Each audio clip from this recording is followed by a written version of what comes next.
Its name is simple. Its consequences are too.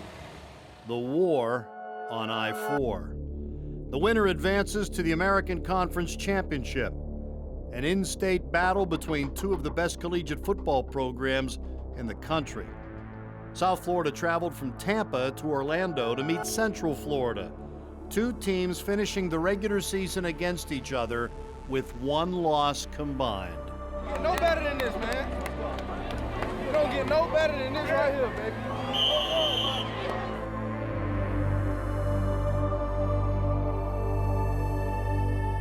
UCF and South Florida both have not had a long history in college football, but this natural and budding rivalry, the war on I-4, has everything on the line today. While the rest of the country was still digesting their Thanksgiving dinners, the Bulls and Golden Knights had an appetite for the end zone, one that would be satisfied many times in an instant classic. Tyree McCants with space, and there goes Tyree McCants inside the 5 and in. What a touchdown! He can pick him up and put him down as he drags the UCF defender into the end zone. That's just 1-2, and the wide receiver gets South Florida on the board early. Rivalry weekend in college football started a day early, and the intensity along the line of scrimmage was palpable. Milton with a little bit of magic for a touchdown. Three teams from the American Conference entered the weekend ranked in the top 25. Two of them were meeting right here, with a standing room only crowd roaring on every snap, many wearing green and gold. The Bulls' early lead didn't last despite ferocious hitting. Good coverage by Devin Abraham. Milton has a man. It is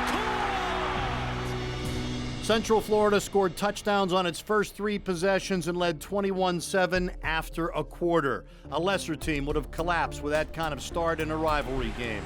But the Bulls had plenty going for them. Mental toughness for one thing, and one of the most explosive offenses in the nation for another. Plenty of time. Has a man loose. McCants again. Down near the 25 of UCF. It was early, but quarterback Quentin Flowers was on his way to shattering some school records. To the inside. What a catch. Teddy Alaka. Touchdown Bulls. Quentin Flowers dropping dimes in Orlando so far. Nadelman misses the extra point. No worries. The defense made some adjustments from the first quarter and just plain dug in, while the offense was led by Flowers' 348 passing yards in the first half. Flowers for McCants again! Down to the 44-yard line in UCF territory.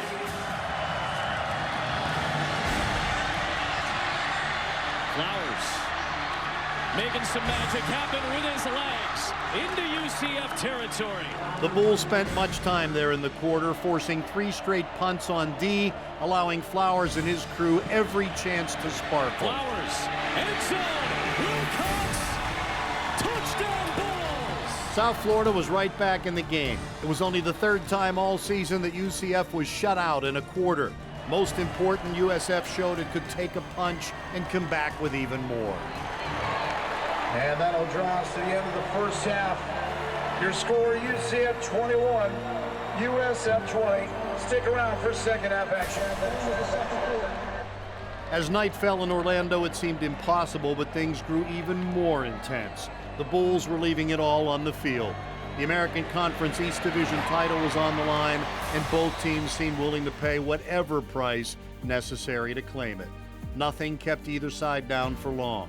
Almost like a basketball game, both teams had to survive surges, and the Golden Knights were the first to score in the second half, building their lead to 8 once again. Touchdown!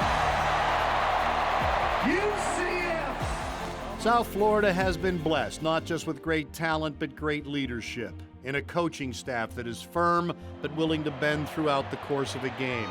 They had this team ranked in the top 25 for the 17th straight week, and now it was time for the Bulls to make a run of their own. Even on the road, they were determined to make themselves at home. And taste the touchdown! With less than 5 minutes to play in the third quarter, Darius Tice's 6-yard score had the Bulls back within one. For the Bulls, that was number 6, Darius Tice. This was the first time in this series that both teams were ranked, and each was looking to move up in the polls. All of these things surrounded the number 1 goal in a rivalry game, finding a way to win. In a game that featured 13 touchdowns, a defensive play loomed large as Ronnie Hagen's interception gave the Bulls the ball in UCF territory, setting up an historic moment in Quentin Flowers' career. Has not been shy about using his feet to make it happen. Touchdown Bulls, and South Florida leads. In the biggest game of Quentin Flowers' career, he has showed up, and he is showing out here in Orlando. Flowers became just the 6th player in FBS history with 40 rushing touchdowns and 60 passing touchdowns. 2 Bulls TDs in 61 seconds, but the lead disappeared again midway through the fourth quarter. 2 heavyweights slugging it out and refusing to go to the canvas, with time, as always, becoming a factor.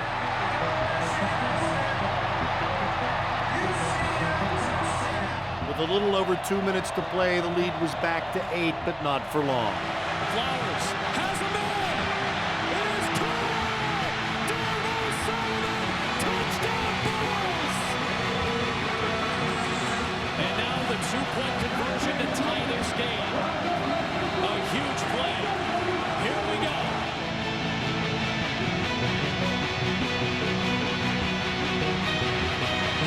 Looking, has a man. Tie game. Dearness Johnson makes it 42-all. But the euphoria evaporated quickly. On the ensuing kickoff, Mike Hughes broke loose and returned it 95 yards for the go-ahead score. The Bulls had worked so hard to get the game tied, and then that quickly, they were down again. Disappointed? Yes. But they had 2 timeouts and less than a minute and a half to play. It had been a night of fireworks on and off the field, and these Bulls would not go gently. They rolled up their sleeves and went to work, with Dearness Johnson nearly repeating the kick return magic himself. Still, he gave Flowers and company a little more than half the field to work with for the equalizer, a puncher's chance. Flowers to the sticks for the first down. Where's the football? UCF has it with 39 seconds to go. The sting of the loss dampens an amazing effort in one of the most entertaining college football games of the season. The Bulls bounce back time and again. Quarterback Quentin Flowers threw for over 500 yards and became USF's all-time total yardage leader. And while that may ring hollow for a few days, they are headed to a bowl game for the 3rd straight year and will have a new challenge to focus on within a week.